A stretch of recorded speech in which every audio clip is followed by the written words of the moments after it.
Have you ever played chess or wish you could? Perhaps you learned it at a young age and still play it now and then.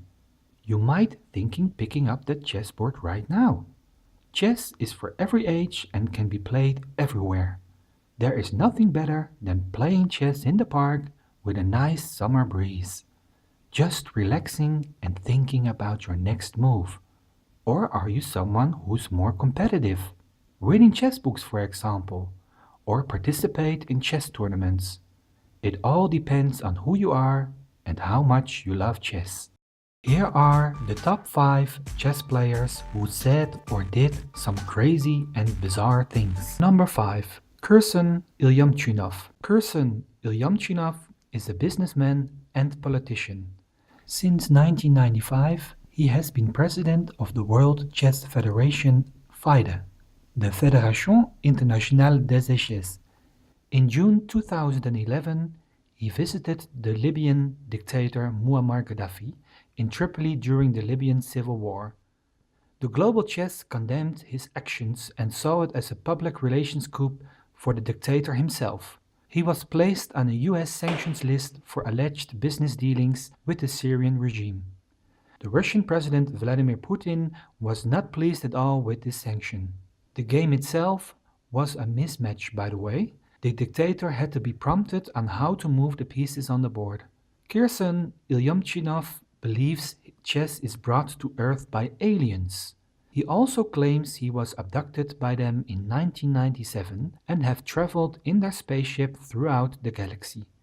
In 2017, the Chess Federation decided it was time for him to step down as president.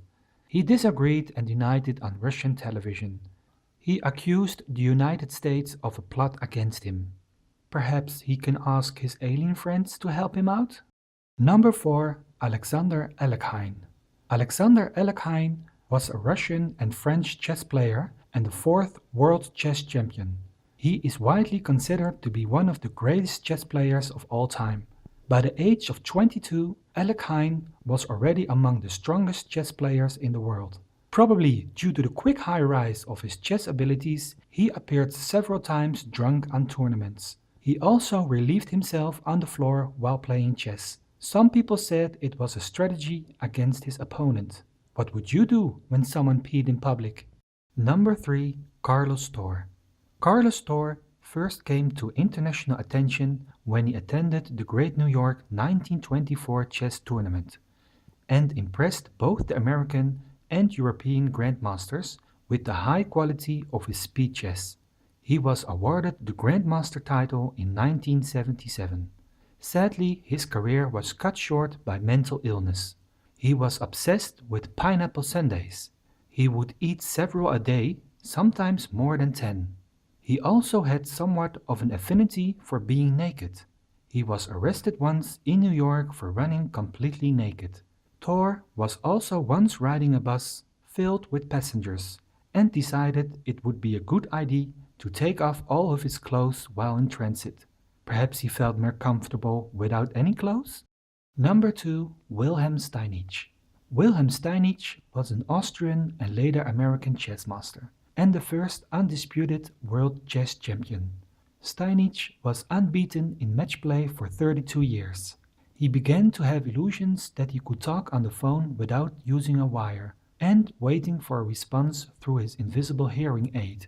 Later, he thought he could deliver electric charges to chess pieces, so it could be moved at will. He claimed to be in contact with God and challenged him for a match. Eventually, Steinitz was hospitalized into a mental institution. Would you challenge God for a match? Number 1. Bobby Fischer. Bobby Fischer was an American chess grandmaster and the 11th world chess champion. Many consider him to be the greatest chess player of all time. In 1972, he defeated Boris Spassky of the USSR in the World Chess Championship, which was held in Reykjavik, Iceland.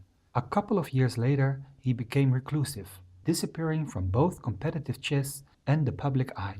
Bobby Fischer made numerous anti-Jewish statements and professed a general hatred for Jews. He idealized Hitler and read everything about him that he could lay his hands on. He openly denied the Holocaust and called the United States a farce controlled by dirty, hook-nosed, circumcised Jew bastards. Shortly after the 9/11 attacks in the US, Fischer was interviewed live by a radio network in the Philippines. Fischer stated that he was happy that the airliner attacks had happened. He also said, "What goes around comes around, even for the United States." After these bizarre statements, the United States Chess Federation passed a motion to cancel his right to membership in the organization. Would you make such a bold statement? Thank you for watching this video. Please subscribe and feel free to leave any comments.